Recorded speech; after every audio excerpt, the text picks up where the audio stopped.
Jepang merupakan negara yang sering dilanda tsunami dan gempa bumi karena Jepang ini terletak di garis Ring of Fire. Ring of Fire ini adalah jalur sepanjang Samudra Pasifik yang ditandai oleh banyaknya gunung berapi aktif, dan sebanyak 75% gunung berapi yang ada di bumi ini terletak di Ring of Fire. Ring of Fire juga merupakan pertemuan dari beberapa lempeng bumi yang selalu mengalami pergerakan. Ketika lempeng bumi bergerak dan bertabrakan satu sama lain, maka akan menyebabkan gempa bumi, dan gempa bumi yang terjadi di dalam laut tersebut menyebabkan tsunami. Oleh karena itulah sampai sekarang ini Jepang sering dilanda gempa bumi dan tsunami. Namun justru hal itu membuat Jepang ini menjadi negara yang paling siap menghadapi gempa dan tsunami. Pada 11 Maret 2011 silam terjadi gempa bermagnitudo 9,1 yang terjadi di 69 km lepas pantai timur Laut Honshu, mengguncang Jepang dan memicu gelombang tsunami. Hal itu menyebabkan 18.000 orang meninggal dunia dan meratakan semua bangunan yang ada akibat gempa bumi yang menimbulkan tsunami tersebut. Gempa tersebut merupakan gempa terbesar dalam sejarah Jepang dan merupakan salah satu dari 5 gempa bumi yang terkuat di dunia. Selain menghancurkan rumah dan menewaskan banyak orang, gempa dan tsunami pada tahun 2011 silam itu juga memicu kehancuran pembangkit nuklir Fukushima Daiichi.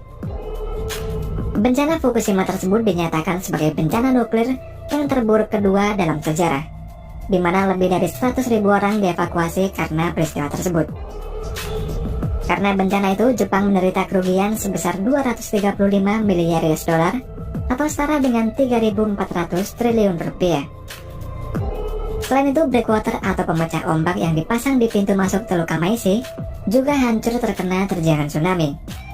Breakwater tersebut memiliki panjang 2 km, tingginya 6 meter, dan memiliki kedalaman 63 meter, dan dibangun dengan biaya sebesar 1 miliar US dollar atau sekitar 14 triliun rupiah. Breakwater ini dapat menunda kedatangan gelombang pertama tsunami selama 6 menit dan dapat mengurangi ketinggian tsunami dari 13,7 meter menjadi 8 meter saja. Karena pentingnya bangunan ini sehingga breakwater tersebut dibangun kembali dengan biaya sebesar 850 juta US dollar atau sekitar 12 triliun rupiah. Kemudian untuk mengurangi dampak resiko akibat tsunami, beberapa tahun setelah kejadian itu pemerintah Jepang membangun proyek tembok laut raksasa anti tsunami baru di sepanjang pantai Jepang.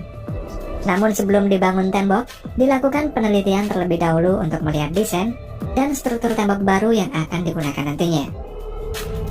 Para peneliti membuat sebuah alat simulator yang dapat membuat gelombang seperti tsunami pada tahun 2011. Ketika diaktifkan, gelombang tsunami yang dihasilkan oleh simulator ini akan menerjang replika tembok laut dengan skala ketinggian 15 sampai 40 meter. Hasil penelitian tsunami pada simulator ini menjelaskan kalau tembok laut yang tinggi sekalipun tetap tidak bisa mencegah gelombang tsunami yang datang. Namun tembok tersebut dapat memberikan waktu untuk mengevakuasi warga ketika tsunami datang. Meskipun tembok laut baru tersebut tidak bisa menghalangi 100% gelombang tsunami yang datang, para peneliti ini tetap berupaya membuat tembok laut yang tidak mudah hancur dan tetap berdiri meskipun terendam air. Pembangunan tembok baru sepanjang 400 km tersebut dimulai beberapa tahun setelah bencana pada tahun 2011. Tembok laut baru ini memiliki tinggi 14 meter dan menghabiskan biaya sebesar 17 miliar US dollar atau setara dengan 246 triliun rupiah. Agar lebih kuat, tembok laut baru tersebut memiliki pondasi sedalam 25 meter dan lebarnya mencapai 40 meter. Bagian dalam tembok laut ini juga diperkuat agar tahan lama dan dapat menyerap kekuatan gelombang tsunami yang menghantam.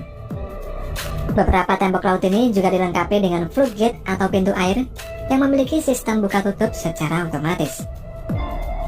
Floodgate ini juga berfungsi agar aliran sungai bisa mengalir ke laut, dan di saat tsunami datang, maka floodgate ini akan tertutup secara otomatis. Walaupun tembok laut baru ini sangat berperan penting dalam meminimalisir tsunami, tapi tetap saja ada masyarakat yang menolak pembangunan tembok laut anti tsunami ini. Meski pembangunannya wajib, namun karena adanya penolakan tersebut, beberapa bagian tembok laut yang seharusnya setinggi 14 meter terpaksa dikurangi.